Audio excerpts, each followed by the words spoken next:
నమస్కారం, ఘంటారావానికి స్వాగతం. ముందుగా ప్రధానాంశాలు. జీఎస్టీ స్లాబుల్లో మార్పులతో దిగిరానున్న నిత్యావసర ధరలు, బీమా ప్రీమియం, ప్రాణధార ఔషధాలపై పూర్తిగా తొలగింపు.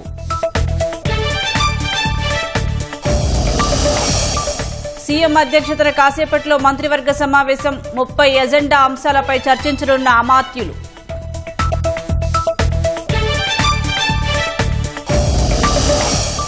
మూడో రోజు ఏసీబీ కస్టడీకి ఐపీఎస్ సంజయ్. నిధుల దుర్వినియోగంపై నిజాలు రాబట్టే ప్రయత్నం.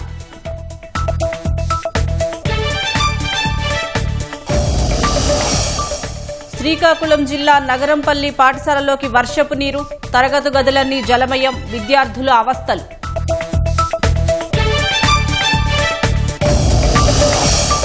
పోర్చుగల్లో ఎలక్ట్రిక్ స్ట్రీట్ కార్ బోల్తా.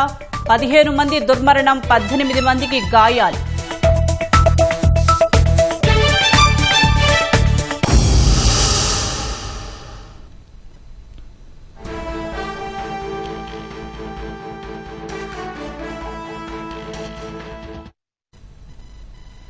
తాజా అంశం చూస్తున్నాం. సీఎం చంద్రబాబు అధ్యక్షతన నేడు మంత్రివర్గం భేటీ కానుంది. మరింత సమాచారం మా ప్రతినిధి కృష్ణను అడిగి తెలుసుకుందాం. కృష్ణ, కేబినెట్ భేటీలో ఏ అంశాలపై చర్చ జరగనుంది? వివరాలేంటి? సుజాత, మరి కాసేపట్లోనే ముఖ్యమంత్రి చంద్రబాబు అధ్యక్షతన రాష్ట్ర సచివాలయంలో మంత్రివర్గ సమావేశం భేటీ కానుంది. దాదాపు 30 వరకు ఎజెండా అంశాలు ఇందులో పెట్టినట్లుగా తెలుస్తుంది. ఈ ఎజెండా ప్రధానంగా చూస్తే ఈ నెలలో వర్షాకాల అసెంబ్లీ సమావేశాలు జరిపే యోచనలో ప్రభుత్వం ఉంది. దీనికి సంబంధించి అసెంబ్లీ సమావేశాల్లో పెట్టే పలు బిల్లులు, అలాగే చట్ట సవరణలకు సంబంధించి కీలక నిర్ణయాలు తీసుకున్నారు.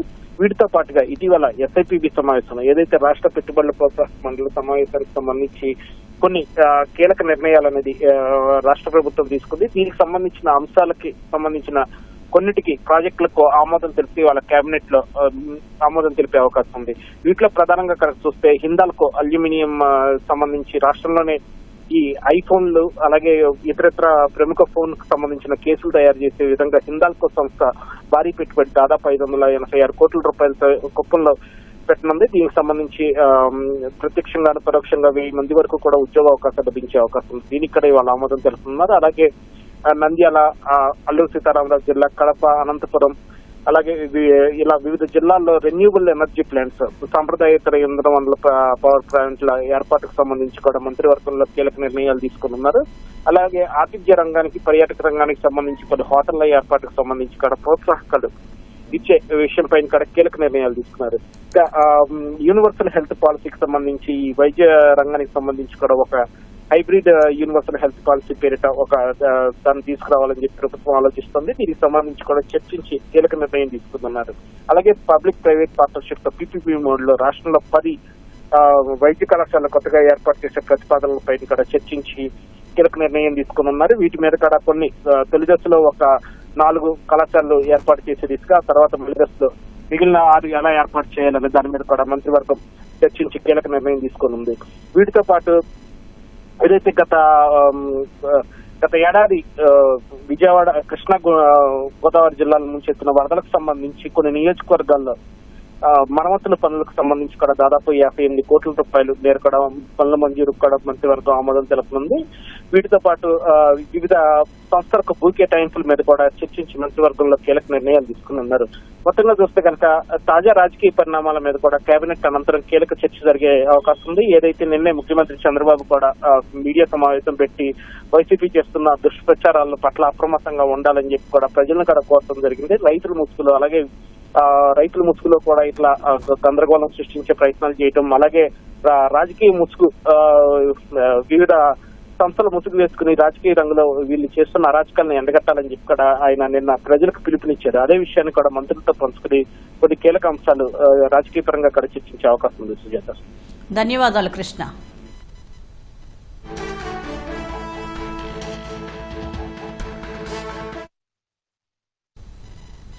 సామాన్య మధ్యతరగతి ప్రజలపై ధరల భారం దించుతూ జీఎస్టీ మండలి కీలక నిర్ణయాలు తీసుకుంది. సెప్టెంబర్ 22 నుంచి కొత్త జీఎస్టీ స్లాబ్ రేట్లను అమలు చేయాలని నిర్ణయించారు.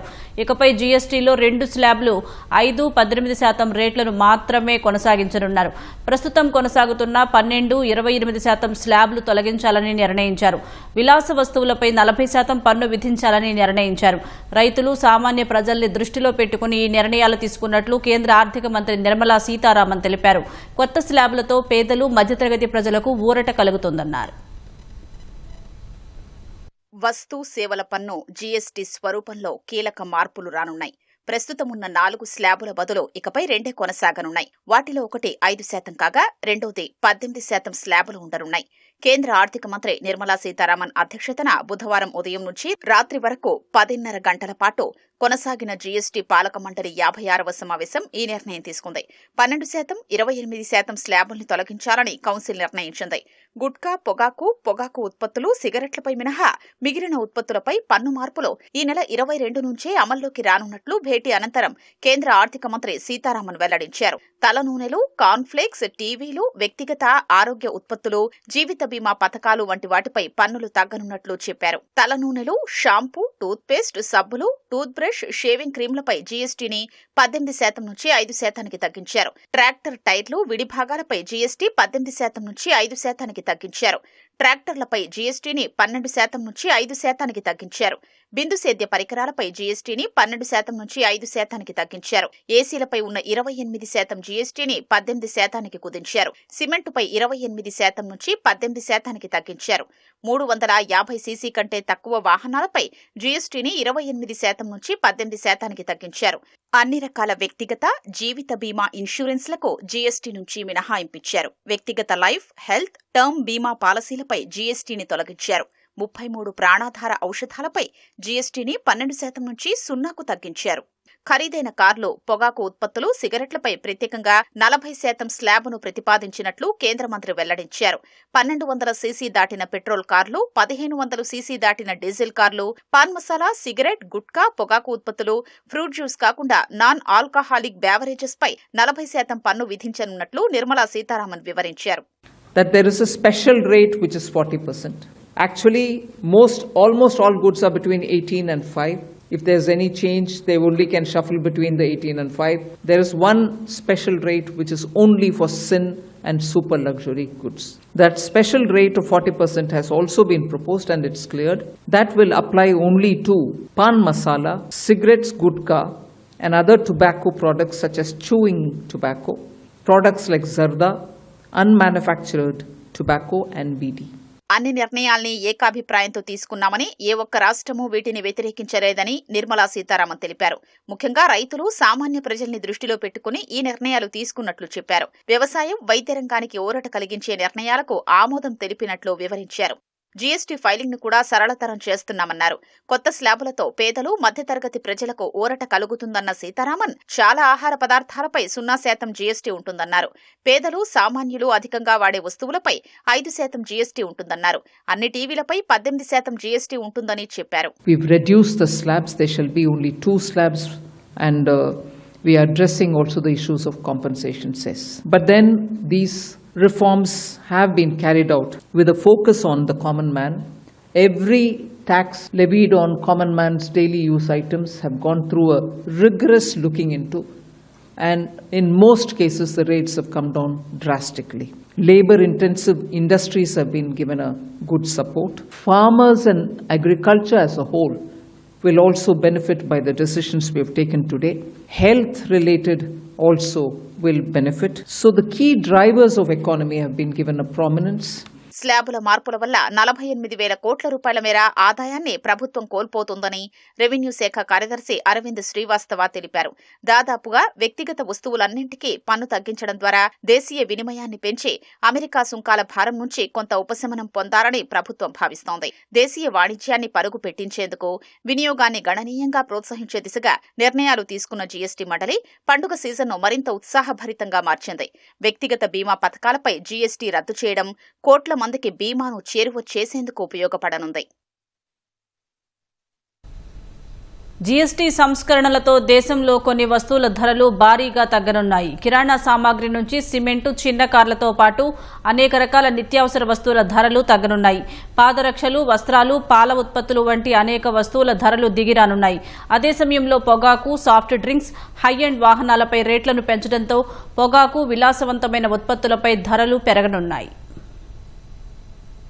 జీఎస్టీ కౌన్సిల్ సమావేశంలో తీసుకున్న కీలక నిర్ణయాల వల్ల కొన్ని వస్తువులు చౌకగా, మరికొన్ని వస్తువులు ఖరీదుగా మారనున్నాయి. నిత్యావసర వస్తువులు, ఔషధాలు, చిన్న కార్ల ధరలు తగ్గనుండగా లగ్జరీ ఉత్పత్తులు, కార్బోనేటెడ్ డ్రింక్స్ ధరలు పెరగనున్నాయి. యూహెచ్టీ పాల ఉత్పత్తులను జీఎస్టీ నుంచి మినహాయించడంతో వాటి ధరలు తగ్గనున్నాయి. పనీర్, పరాఠా, పిజ్జా బ్రెడ్, ఖాక్రా, రొట్టెల ధరలు దిగిరానున్నాయి. వెన్న, నెయ్యి, చీజ్, జామ్లు, సాస్లు, పాస్తా, నమ్కీన్లు, మిఠాయిలు, బాదాం, పిస్తా, జీడిపప్పు, ఖర్జూరం, సిట్రస్ పండ్లపై పన్ను 5% తగ్గడంతో వాటి ధరలు తగ్గనున్నాయి. కార్న్ఫ్లేక్స్, బిస్కెట్లు, చాక్లెట్లు, కోకో ఉత్పత్తులపై జీఎస్టీ 5% తగ్గడంతో అవి చౌక ధరలకు లభించనున్నాయి. కూరగాయ నూనెలు, జంతు కొవ్వులు, మాంసం, చేప ఉత్పత్తులు తక్కువ ధరకు అందుబాటులోకి రానున్నాయి. ప్రాణాధార ఔషధాలపై పన్నును పూర్తిగా తొలగించడంతో వాటి ధరలు తగ్గనున్నాయి. వైద్య పరికరాలు, డయాగ్నోస్టిక్ కిట్లు, బ్యాండేజీలు, థర్మామీటర్లు, ఆక్సిజన్ పై జీఎస్టీని 5% తగ్గించడంతో ఆయా వస్తువుల ధరలు తగ్గనున్నాయి.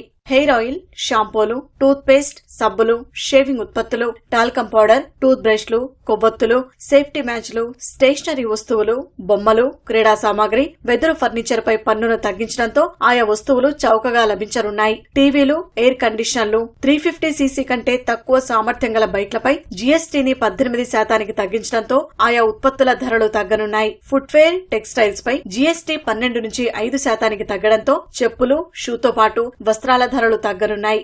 పొగాకు, విలాసవంతమైన వస్తువులపై పన్నును 28% నుంచి 40% పెంచడంతో పలు వస్తువుల ధరలు పెరగనున్నాయి. పాన్ మసాలా, గుట్కా, సిగరెట్ల వంటి వాటి ధరలు పెరగనున్నాయి. Carbonated soft drinks, caffeine drinks, బ్రిడ్జి డ్రింక్స్ పై కూడా 40% జీఎస్టీ పెరగడంతో ఆయా వస్తువుల ధరలకు రెక్కలు రానున్నాయి. 1200cc లేదా 1500cc పైన ఉన్న ఎస్యూవీలు, పెద్ద కార్లు, 350cc పైన మోటార్ సైకిళ్ల ధరలు భారీగా పెరగనున్నాయి. ప్రైవేట్ ఎయిర్ క్రాఫ్ట్లు, రివాల్వర్లు, పిస్తోళ్లపై జీఎస్టీ 40% పెరగడంతో ఆయా ఉత్పత్తుల ధరలు పెరగనున్నాయి. బొగ్గు, లిగ్నైట్, పీట్ పై జీఎస్టీని 5% నుంచి 18% పెంచడంతో వాటి ధరలకు రెక్కలు రానున్నాయి.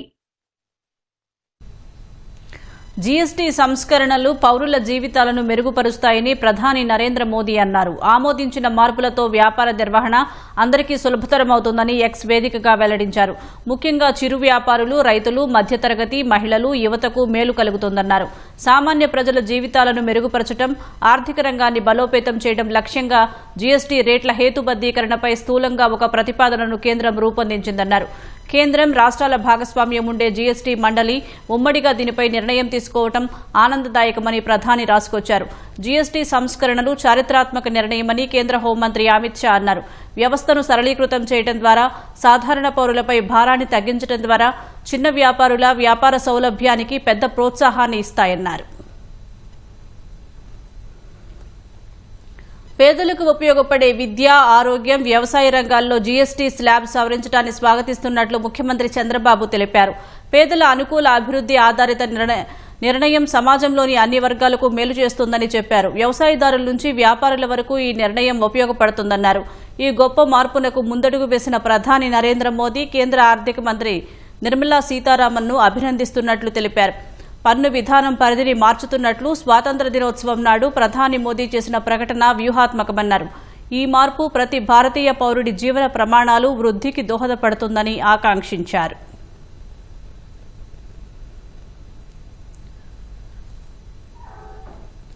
ప్రధాని నరేంద్ర మోదీ నేతృత్వంలోని కేంద్ర ప్రభుత్వం జీఎస్టీ భారాన్ని తగ్గించడం ద్వారా తదుపరి తరం సంస్కరణలకు శ్రీకారం చుట్టారని ఉప ముఖ్యమంత్రి పవన్ కళ్యాణ్ ప్రశంసించారు. పేదలు, మధ్యతరగతి రైతులు ఆరోగ్య సంరక్షణకు ఇది గణనీయమైన ఉపశమనమని తెలిపారు.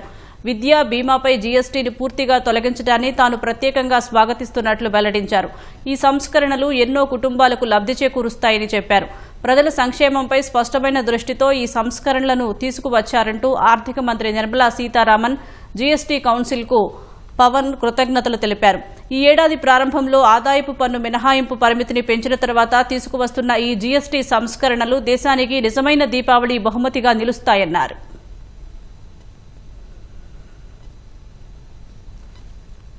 కర్నూలులో వినాయక శోభాయాత్ర ప్రారంభమైంది. మరింత సమాచారం మా ప్రతినిధి శ్యామ్ ప్రత్యక్ష ప్రసారం ద్వారా అందిస్తారు.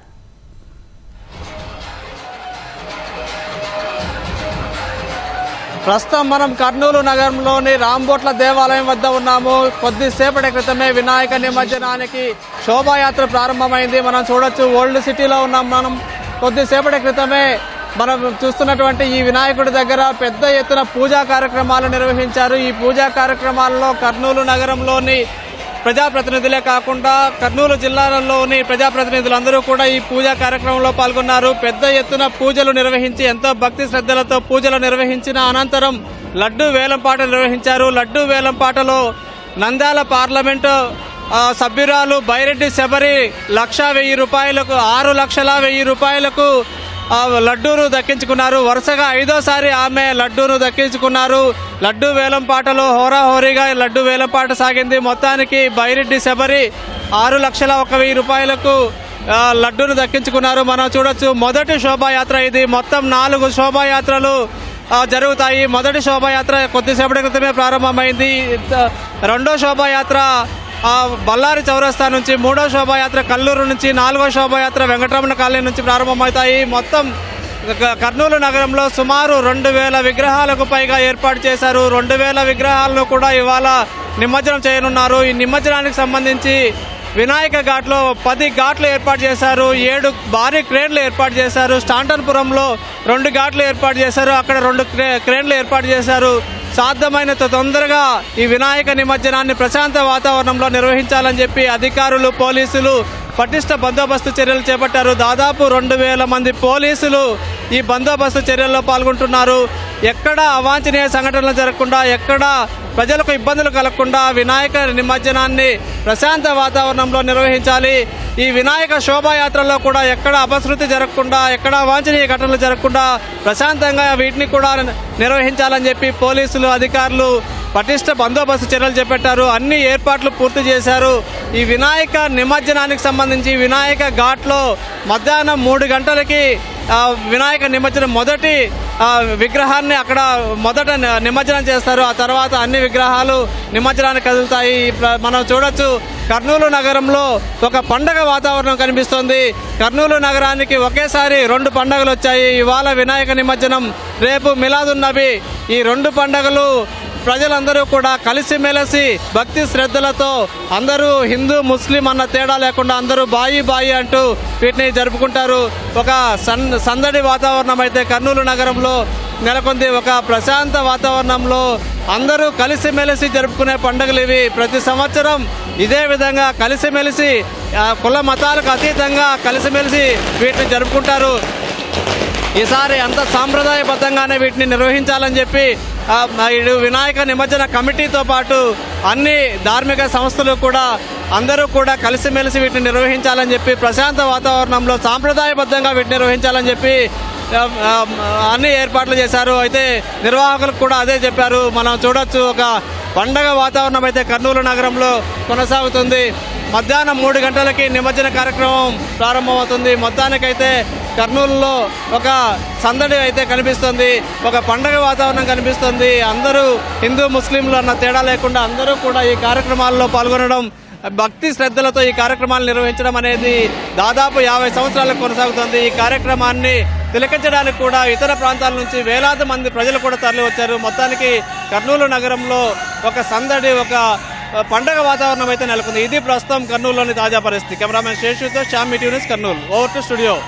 ధన్యవాదాలు శ్యామ్. ఐపీఎస్ అధికారి సంజయ్ను ఏసీబీ అధికారులు 3వ రోజు కస్టడీలోకి తీసుకుని విచారిస్తున్నారు. ప్రభుత్వ నిధుల దుర్వినియోగంపై సంజయ్ను ప్రశ్నిస్తున్నారు. గొల్లపూడి ఏసీబీ కార్యాలయంలో సాయంత్రం 6 గంటల వరకు విచారణ కొనసాగే అవకాశం ఉంది. ఉదయం విజయవాడ జీజీహెచ్లో సంజయ్కు వైద్య పరీక్షలు చేయించిన ఏసీబీ అధికారులు అనంతరం గొల్లపూడి ఏసీబీ కార్యాలయానికి సంజయ్ను తరలించారు. సంజయ్ 3 రోజుల ఏసీబీ కస్టడీ నేటితో ముగియనుంది. మంత్రి లోకేష్ నేడు ఢిల్లీకి వెళ్లనున్నారు. హస్తినంలో పలువురు కేంద్ర మంత్రులను లోకేష్ కలవనున్నారు. రాష్ట్రంలో పెండింగ్ ప్రాజెక్టులకు సంబంధించి చర్చలు జరపనున్నారు. శుక్రవారం రాత్రి ఢిల్లీ నుంచి తిరిగి అమరావతికి లోకేష్ రానున్నారు.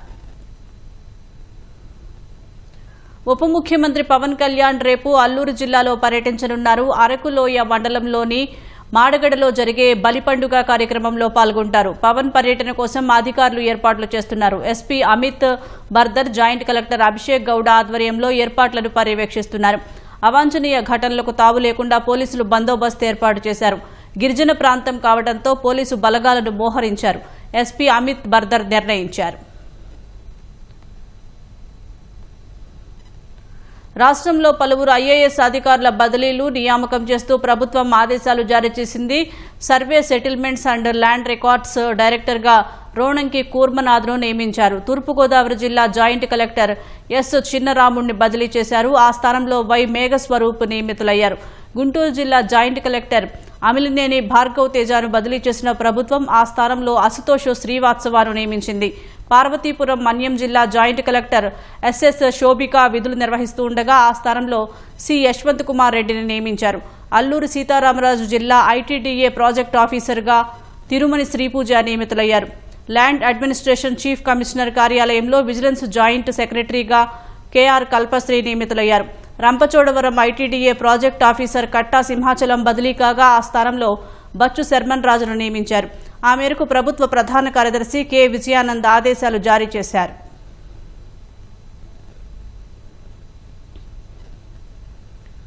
అల్పపీడన ప్రభావంతో ఎగువన కురుస్తున్న వానలతో పార్వతీపురం మన్యం జిల్లాలో వాగులు వంకలు పొంగిపొర్లుతున్నాయి. జియమ్మ వలస మండలం గడిసింగుపురంలో ఒమ్మిగెడ్డే పొంగిపొర్లుతోంది. ప్రధాన రహదారిపై కాజ్వే నుంచి మోకాళ్లలోతు నీరు ప్రవహిస్తోంది. రోడ్డు దాటేందుకు ప్రజలు ఇబ్బంది పడుతున్నారు. స్థానిక యువకుల సాయంతో ప్రజలు గెడ్డ దాటుతున్నారు. ప్రభుత్వం స్పందించి కాజ్వే స్థానంలో వంతెన నిర్మాణం చేపట్టాలని ప్రజలు కోరుతున్నారు.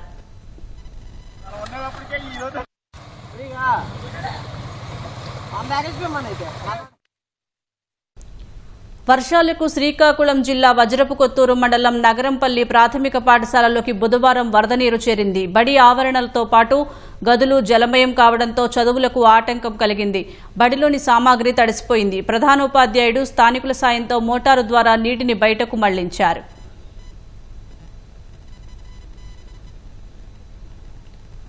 ముగ్గురు పిల్లలతో బైక్పై ఇంటి నుంచి బయలుదేరిన ఓ ఎరువుల వ్యాపారి కుటుంబ కలహాలతో పురుగుల మందు తాగి ఆత్మహత్య చేసుకోగా పిల్లల ఆచూకీ లభించకపోవడంతో బంధువులు ఆందోళన చెందుతున్నారు. ప్రకాశం జిల్లా ఎర్రగొండపాలెం మండలం పెద్దబోయపల్లికి చెందిన గుత్తా వెంకటేశ్వర్లకు భార్య దీపిక, కుమార్తెలు మోక్షిత, రఘువర్షిణి, కుమారుడు శివధర్మ ఉన్నారు. ఆయన స్థానికంగా ఎరువుల దుకాణాన్ని నిర్వహిస్తున్నారు. గత నెల 30న పాఠశాల నుంచి వచ్చిన ముగ్గురు పిల్లలను వెంకటేశ్వర్లు ద్విచక్ర వాహనంపై తీసుకువెళ్లారు. అనంతరం ఇంటికి తిరిగి రాకపోవడంతో స్థానిక పోలీస్ స్టేషన్లో దీపిక ఫిర్యాదు చేశారు.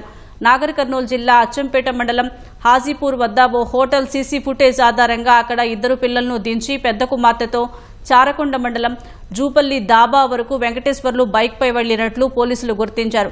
శ్రీశైలం హైదరాబాద్ జాతీయ రహదారిలోని వెల్దండ మండలం బుర్రకుంట సమీపంలోని చెట్ల మధ్య వెంకటేశ్వర్లు విగతజీవితగా పడి ఉండటాన్ని గుర్తించారు. ఇద్దరు కుమార్తెలు, కుమారుణ్ణి వెంకటేశ్వర్లు ఏమైనా చేసి ఆత్మహత్య చేసుకున్నారా లేదా పిల్లలను ఎక్కడైనా విడిచిపెట్టి ఈ ఘాతుకానికి పాల్పడ్డారా అనేది మిస్టరీగా మారింది. చిన్నారుల ఆచూకీ కోసం పోలీసులు గాలింపు చర్యలు చేపట్టారు.